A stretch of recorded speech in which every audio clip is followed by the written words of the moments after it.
నువ్వులు ఉండాలి. ఆ నువ్వుల్ని మూడు సార్లు వచ్చేటట్టు తీసుకోండి చేతిలోకి. 3 పిడికిలు వచ్చేటట్టు తీసుకోండి.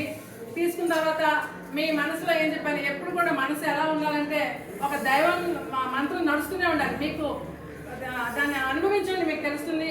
నోటితో ఎన్ని మాటలైనా మాట్లాడవచ్చు, నోటితో అందరితో మాట్లాడుకుంటూ ఉండొచ్చు, కానీ మన మనసులో ఒక క్యాసెట్ లాగా వెళ్తూనే ఉంటుంది. ఏదో ఒక మంత్రాన్ని పట్టుకోండి, ఆ మంత్రం నడుస్తూనే ఉంటుంది. అప్పుడే మన మనసు చాలా స్వచ్ఛంగా తయారవుతుంది.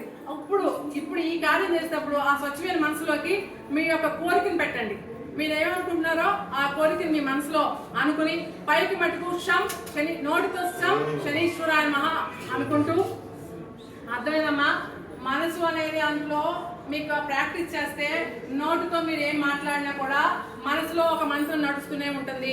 అలా ప్రతిరోజు మంత్రం నడుస్తూ ఉన్నప్పుడే ఆ మనసు చాలా స్వచ్ఛమవుతుంది. ఇటువంటి కార్యాలు పశువుని తీసుకుని వెళ్ళి నిత్యం ఒరే పొయ్యికి కట్టి వేసారు. ఒక ఆవును గేదెలు తీసుకెళ్ళి ఒక పొయ్యి కట్టేస్తాము. అది 4 మాసం తర్వాత ఎవరు కట్టి వేయక్కలే, అది వెళ్ళి అక్కడే నిలబడుతుంది. దాన్ని తీసుకెళ్ళి ఎక్కడ వదిలేసినా కూడా వచ్చి ఆ కట్టె దగ్గర నిలబడతాయి. అందరూ స్వయంగా అక్కడ అది మనసు పెట్టి ఇది కట్టి వేయబడింది, ఇక్కడే వీరికి మా పొయ్యకి అక్కడే నిలబడిపోతుంది. అది ఎందుకెళ్ళి అక్కడ నిలబడుతుంది? దాని మనసు నాది, ఇది ఈ స్థానం అని అది నిర్ణయించుకుంది కాబట్టి అలాగే మీ మనసుని నిలబెట్టాలి. అక్కడే మీరు ఒక భక్తి అనే పొయ్యకి కట్టి వేయాలి.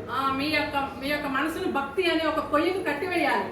అప్పుడు మీరు నిలబడిపోతుంది. అప్పుడే మీ భక్తి అనేది ఎలా ఉంటుంది, ఆ పొయ్యికి పొయ్యి ఇప్పుడు గేదెల్లి ఎక్కడైతే నిలబడుతుందో అలాగే మా మనసు దగ్గరికి వెళ్ళి నిలబడుతుంది. ఏది ఎటువంటిదైనా సరే, ఎటువంటిదైనా సరే, ఆవైనా సరే, ఏదైనా సరే. అర్థమైందమ్మా? వారికి మృగంలో ఉన్న వారికి కూడా వారికి నిత్యం కార్యం ఒక చెప్తే అదే నేను దారి నడుస్తుంది. ఎటువంటి వాళ్ళకైనా ఇప్పుడు ఎటువంటి మృగాలకైనా ఎవరికైనా ఈ కార్యం చేయమంటే అదే దారి వెళ్తుంది. ఎందుకంటే అవి మనసు పెడతాయి కాబట్టి. మనకులాగా నోటితో అవి మాట్లాడుకుంటూ ఉండకుండా మనసు పెట్టి ఒకే కార్యం చేస్తుంటాయి కదా. అలాగే మనం కూడా ఇప్పుడు స్వచ్ఛమైన మనసు పెట్టి మీకు ఎటువంటి కోరిక కావాలో అది తల్లి ఏం చెప్తున్నారు, మీకు మీ యొక్క సంకల్పం బట్టి ఆ కార్యం ఫలితం ఉంటుంది.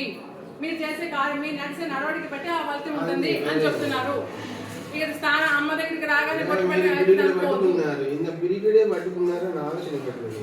ఇంత పిరికిడిలో ఏది ఉంటుంది?